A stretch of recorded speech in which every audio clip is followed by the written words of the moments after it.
Ito po, today's video. Ito po ay isdang tuna. Tuna po, tuna fish na ginataan ko.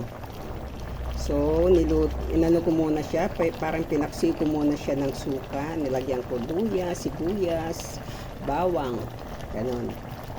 Nilagyan ko ng konting suka with and calamansi. So, nilagyan ko siya ng konting gulay para may gulay. Nilagyan ko siya ng setaw. Nasa ilalim ang setaw niya. Ayan. Tapos, nilagyan ko siya ng gulay na pechay. Ayan. Ayan. Yan ang aming ulam for today lunch. Ayan. Napakasarap niya. Parang gusto ko nang kumain eh. Kaya ang tagaluto, tumataba eh. Dahil sa masarap na niluluto.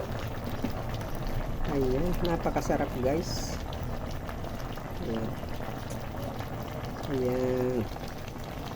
Ulo ng tuna. Ayan. Thank you for watching guys. Thank you.